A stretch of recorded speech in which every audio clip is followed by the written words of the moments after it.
Hi மக்களே, எல்லோரும் எப்படி இருக்கீங்க? நல்லா இருக்கீங்களா? இந்த வீடியோவில் நம்ம எதை பற்றி பார்க்க போகிறோம்னு பார்த்துக்கிட்டிங்கன்னா, நம்ம கன்னியாகுமரியை பற்றி தான் பார்க்க போகிறோம். ஆல்ரெடி வந்து 2 வீடியோ நம்ம இதுக்கு முன்னாடி நம்ம சேனலில் அப்லோட் பண்ணியிருக்கோம் பார்த்துக்கிடுங்க. இந்த வீடியோவில் என்ன ஸ்பெஷல்னு பார்த்துக்கிட்டிங்கன்னா, நம்ம கன்னியாகுமரியோட கிளாஸ் பிரிட்ஜ் வந்து ஓப்பன் பண்ணி இதனால் வரைக்கும் நம்ம வீடியோ வந்து கொடுக்கல பார்த்துக்கிடுங்க. அந்த கிளாஸ் பிரிட்ஜ் போகக்கூடிய வீடியோ இது வந்து ஃபுல்லாக பாருங்கள் மக்களே. அதாவது இதுதான் என்ட்ரன்ஸ் பார்த்துக்கிடுங்க. இதில் வந்து 2 கவுண்டர் இருக்கும். ஒரு கவுண்டரில் வந்து 300 ரூபாய்க்கு டிக்கெட் சேல்ஸ் பண்ணுறாங்க. இன்னொரு கவுண்டரில் பார்த்துக்கிட்டிங்கன்னா 75 ரூபாய்க்கு வந்து கவுண்டரில் வந்து டிக்கெட் சேல்ஸ் பண்ணுறாங்க.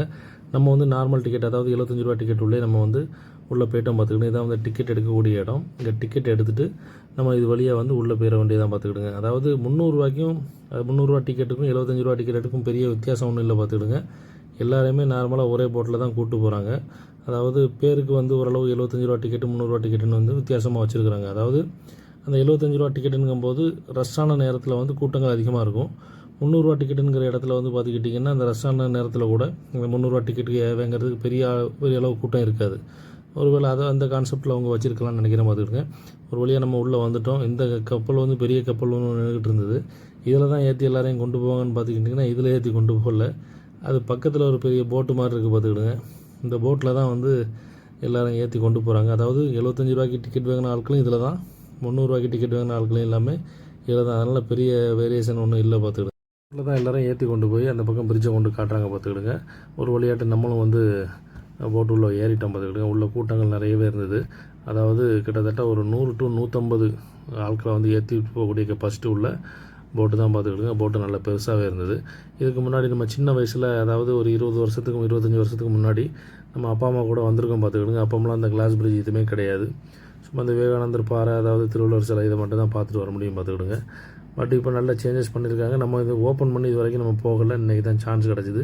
அதாவது கன்னியாகுமரியிலேருந்து நம்ம நேட்டிவ் பார்த்துக்கிட்டிங்கன்னா ஒரு 35 to 40 கிலோமீட்டர் தான் இருக்கும். இருந்தாலும் நமக்கு அந்த டயத்தில் வர முடியல. காரணம் என்னென்னு பார்த்துக்கிட்டிங்கன்னா, நம்ம கன்னியாகுமரிக்கு வர்றது வந்து பயங்கர வெயில் அடிக்கும் பார்த்துக்கிடுங்க காலையில். அதனால் 3 மணிக்கு மேலே தான் நம்ம வந்து வருவோம். சன்செட்டு பார்க்க தான் வருவோம் பார்த்துக்கிடுங்க. அந்த டைம் வந்தோம்னா கிளாஸ் பிரிட்ஜு க்ளோஸ் ஆகிரும் பார்த்துக்கிடுங்க. அதாவது கிளாஸ் பிரிட்ஜ் காலையில் வந்து எப்போ ஓப்பன் பண்ணுறாங்கன்னு தெரியல. ஈவினிங் எக்ஸாக்டாக 4 மணிக்கெலாம் க்ளோஸ் பண்ணிடுறாங்க. அதனால் கன்னியாகுமரிக்கு நீங்கள் கிளாஸ் பிரிட்ஜ் பார்க்க வர்றவங்க அதாவது 3 மணிக்குள்ளே வந்துடுங்க. மத்தியானம் 3 மணிக்குள்ளே நீங்கள் வந்து டிக்கெட் கவுண்டரில் நின்னால் தான் உங்களுக்கு டிக்கெட் கிடைக்கும். 4 மணிக்கெலாம் வந்தீங்கன்னா உங்களுக்கு டிக்கெட் கிடைக்காது. 3:45 மேலே வந்தாலும் உங்களுக்கு டிக்கெட் கிடைக்காது. அதனால் கிளாஸ் பிரிட்ஜ் பார்க்க வர்றவங்க, திருவள்ளுவர் சிலை பார்க்க வர்றவங்க தயவுசெய்து மத்தியானம் ஒரு 3 மணி 2:30 to 3 மணிக்குள்ளே கன்னியாகுமரிக்கு ரீச் ஆகிருங்க. ரீச் ஆகிட்டுன்னா கண்டிப்பாக உங்களுக்கு டிக்கெட் கிடைக்கும். 4 மணிக்கு வந்து கேட்டு க்ளோஸ் பார்த்துக்கிடுங்க. உள்ளே போனவங்கள மட்டும், அதாவது 4 மணிக்குள்ளே டிக்கெட் எடுத்தவங்க மட்டும் உள்ளே கூப்பிட்டு போய் உள்ளே எல்லாம் சுற்றி காட்டிட்டு உள்ளே நம்ம இறக்கி விடுவாங்க. நம்ம உள்ளே போய் சுற்றி பார்த்துட்டு வந்துடலாம் பார்த்துக்கிடுங்க. இதுதான் நம்ம கிளாஸ் பிரிட்ஜ் போகிற வழி. அதாவது விவேகானந்தருடைய மண்டபம், விவேகானந்தர் மண்டபம், அதுக்கப்புறம் திருவள்ளுவர் சிலை, கிளாஸ் பிரிட்ஜ் எல்லாமே இந்த ஒரே இடத்துல தான் இருக்குது பார்த்துக்கிட்டு. தூரத்துலேருந்து நம்ம வந்து பீச் சைட்லேருந்து பார்க்கும்போது பார்த்துக்கிட்டிங்கன்னா ரொம்ப சின்னதாக இருக்கிற மாதிரி இருக்குது இந்த ஸ்பேஸு. நம்ம உள்ளுக்கு டிக்கெட் எடுத்து உள்ளுக்கு வந்துட்டோன்னு சொல்லியாச்சுன்னு பார்த்துக்கிட்டிங்கன்னா ரொம்ப பெருசாக இருக்குது பார்த்துக்கிடுங்க. பார்க்கவே ரொம்ப பிரம்மாண்டமாக இருக்குது. இதான் வந்து கிளாஸ் பிரிட்ஜ் பார்த்துக்கிடுங்க. இப்போ அடுத்தால நம்ம அது உள்ளே தான் போக போகிறோம். வாங்க கிளாஸ் பிரிட்ஜை பார்க்கலாம். இதான் நம்மளுடைய ஃபஸ்ட் டைம் பார்த்துக்கிடுங்க. நாங்கள் கரெக்டாக மத்தியானம் ஒரு 2 மணிக்கெலாம் நாங்கள் வந்து ரீச் ஆகிட்டோம் பார்த்துக்கிடுங்க. ஆனால் கூட்டம் வந்து பெரிய அளவில் இல்லை, நார்மலாக இருந்தது பார்த்துக்கிடுங்க. கன்னியாகுமரிக்குன்னு ஒரு கூட்டம் எப்போதும் இருந்துக்கிட்டே இருக்கும். அந்த கூட்டம் தான் இருந்ததை தவிர அந்த வெக்கேஷன், அதாவது ஸ்கூல் பிள்ளைங்களுக்கு லீவுங்கிறதுனால எக்கச்சக்கமான கூட்டங்களுக்கு அந்த மாதிரிலாம் இல்லை. மத்தியானம் 2 மணிக்கு வந்தோம். டிக்கெட் கவுண்டரும் ஃப்ரீயாகவே இருந்தது. ஈஸியாக உள்ளே வந்துட்டோம் பார்த்துக்கிடுங்க. அதனால் வரக்கூடியவங்க வந்து தயவுசெய்து 3 to 3:30 உள்ளே ரீச் ஆயிருங்க. அதாவது 3 மணிக்குள்ளே வந்துட்டிங்கன்னா டிக்கெட் கன்ஃபார்மாக உங்களுக்கு கிடைக்கும். 3 தாண்டிட்டிங்கன்னு சொன்னால் எப்படிங்கிறது தெரில. அதாவது 4 மணிக்கு வந்து கேட்டு க்ளோஸ். 4 மணி வரைக்கும் உள்ள டிக்கெட் எடுத்தவங்கள மட்டும் உள்ளே அலோவ் பண்ணுவாங்க. அதுக்கப்புறம் யாரையும் உள்ளே விட மாட்டாங்க. அதுக்கப்புறம் அவங்க உள்ளே போய் சுற்றி பார்த்துட்டு கிளாஸ் பிரிட்ஜு, திருவள்ளுவர் சிலை, அது போக விவேகானந்தர் மண்டபம் எல்லாத்தையும் பார்த்துட்டு அவங்க வெளியே வரும்போது எல்லோரையும் வந்து கண்ணாடி பவுன் ஓப்பன் பண்ணும்போது டிக்கெட்டே கிடைக்காது பார்த்துக்கிடுங்க. கிட்டத்தட்ட க்யூன்னு பார்த்துக்கிட்டிங்கன்னா நின்று வாங்கவே முடியாது. இப்போ ஓப்பன் பண்ணி கிட்டத்தட்ட ஒரு 6 மாதத்துக்கு மேலே இருக்கும்னு நினைக்கிறேன். நம்மளும் இதான் ஃபஸ்ட் டைமாக வரோம். கூட்டம் நிறைய இருக்குமோ நினச்சி பயந்து வந்தோம்.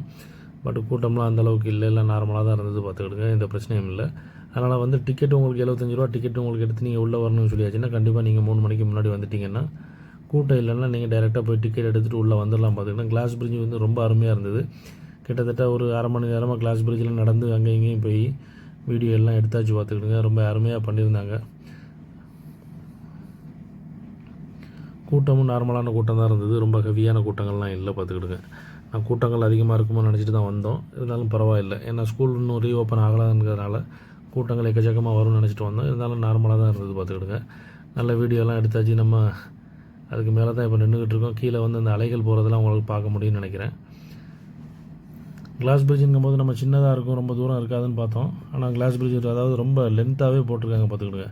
இதான் நம்ம திருவள்ளுவர் சிலை. அதாவது இந்த மண்டபத்து உள்ளோட போய் தான் வந்து மேலே போகணும். 4th ஃப்ளோரில் இருக்குது பார்த்துக்கிடுங்க திருவள்ளுவர் சிலை. கீழேருந்து பார்க்கும்போது ஒரு டைப்பாக இருக்குது, மேலே போய் பார்க்கும்போது திருவள்ளுவர் ஃபேஸை கூட நம்மளால் பார்க்க முடியல, அவ்வளோ பெருசாக இருக்குது சிலை பார்த்துக்கிடுங்க. மேலே ஏறிட்டிங்கன்னு சொன்னால் பயங்கர காற்று, நிறைய மக்கள் மேலே நின்று அந்த கடலுடைய வியூ எல்லாம் பார்க்குறாங்க. ரொம்ப ஃபோட்டோ வீடியோஸ் எல்லாம் எடுக்க ஆரம்பிச்சிட்டாங்க பார்த்துக்கிடுங்க. மேலேருந்து பார்க்கும்போது இந்த கண்ணாடி பாலத்தோட வியூவெல்லாம் பாருங்கள் எவ்வளோ கிளியராக தெளிவாக இருக்குதுன்னு பார்த்துக்கிடுங்க. ரொம்ப அருமையாகவே பண்ணியிருந்தாங்க. நம்ம ஏதோ நினச்சிட்டு வந்தோம், பட்டு ஒர்க்லாம் வேறு லெவலில் இருக்குது பார்த்துக்கிடுங்க. ஓகே, நமக்கு வந்து டைம் முடிய போகுது. டைமிங் வந்து ஒரு பர்டிகுலர் டைமிங் கிடையாது பார்த்துக்கிடுங்க, நம்ம இஷ்டம் தான் பார்த்துக்கிடுங்க. இருந்தாலும் வந்து டைம் வந்து ஒரு 2-3 மணி நேரத்துக்கு மேலே ஆயிடுச்சு. எல்லாத்தையுமே மேக்ஸிமம் நம்ம ஓரளவு கவர் பண்ணிட்டோம். நெக்ஸ்ட் வீடியோ கண்டிப்பாக இதோட நல்ல ஒரு தரமான வீடியோ உங்களுக்கு கொடுக்குறோம். இந்த வீடியோவே மேக்ஸிமம் ஒரு நல்ல ஒரு பயனுள்ள வீடியோவாக இருக்குன்னு நம்புகிறேன். வீடியோ வந்து பார்க்கக்கூடியவங்க வந்து சேனலை வந்து சப்ஸ்கிரைப் பண்ணிட்டு பாருங்கள். பழைய சப்ஸ்கிரைபர்கள் வந்து சேனலை வந்து சப்போர்ட் பண்ணுங்கள். புதிய சப்ஸ்கிரைபர்கள் வந்து நம்ம சேனலை வந்து ஃபுல்லாக பாருங்கள். ஒரு லைக் பண்ணுங்கள், ஷேர் பண்ணுங்கள், கமெண்ட் பண்ணுங்கள். நல்ல தரமான வீடியோ வந்து நெக்ஸ்ட்டு உங்களுக்கு அப்லோட் பண்ணுறேன். சேனலை வந்து சப்போர்ட் பண்ணுங்கள். நெக்ஸ்ட் வீடியோவில் பார்க்கலாம். நன்றி மக்களே.